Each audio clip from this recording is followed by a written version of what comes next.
हम इसी भ्रम में जी रहे हैं। हम सोचते हैं कि यह दुनिया हमेशा ऐसी ही रहेगी।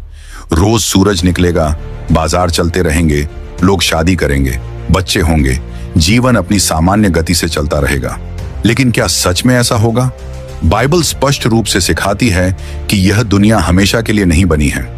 एक दिन आएगा जब परमेश्वर इस संसार की वर्तमान व्यवस्था को समाप्त कर देंगे और अपनी योजना के अनुसार एक नई दुनिया की स्थापना करेंगे। यीशु मसीह ने स्वयं इस बारे में चेतावनी दी थी।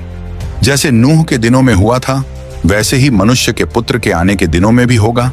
क्योंकि जैसे जल प्रलय से पहले के दिनों में लोग खाते पीते और विवाह करते रहे जब तक कि नूह जहाज में न चला गया, और जब तक जल प्रलय आकर उन सबको न बहा ले गया, तब तक उन्हें कुछ भी मालूम न हुआ, वैसे ही मनुष्य के पुत्र का आना भी होगा।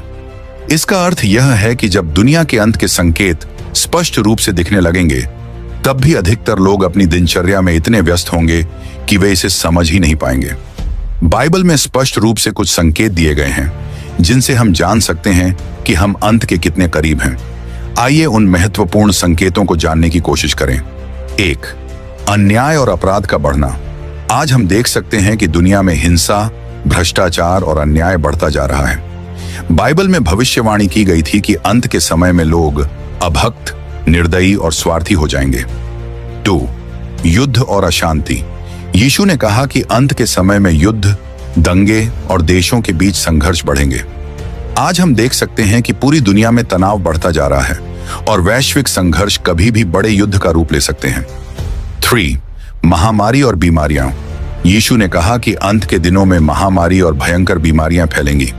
हाल के वर्षों में हमने देखा है कि कोरोना वायरस जैसी बीमारियां कैसे पूरी दुनिया को प्रभावित कर सकती हैं। 4. भूकंप और प्राकृतिक आपदाएं। पृथ्वी पर भूकंप, बाढ़, ज्वालामुखी विस्फोट और अन्य प्राकृतिक आपदाएं बढ़ती जा रही हैं। बाइबल में यह सब पहले से बताया गया था। 5. इजराइल और मध्य पूर्व में उथल पुथल। बाइबल के अनुसार अंत के समय में इजराइल एक प्रमुख भूमिका निभाएगा। 1948 में इजराइल का पुनः स्थापित होना एक महत्वपूर्ण भविष्यवाणी की पूर्ति थी। इसके बाद से मध्य पूर्व में लगातार संघर्ष बना हुआ है और यह क्षेत्र वैश्विक राजनीति का केंद्र बना हुआ है। इतिहास गवाह है कि जब जब परमेश्वर ने लोगों को चेतावनी दी, तब तब अधिकतर लोगों ने उसे अनदेखा किया। नूह के समय में भी यही हुआ था। जब नूह लोगों को जल प्रलय के बारे में चेतावनी दे रहे थे, तब किसी ने भी उनकी बातों पर ध्यान नहीं दिया।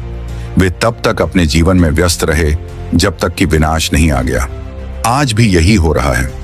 बाइबल हमें स्पष्ट रूप से बताती है कि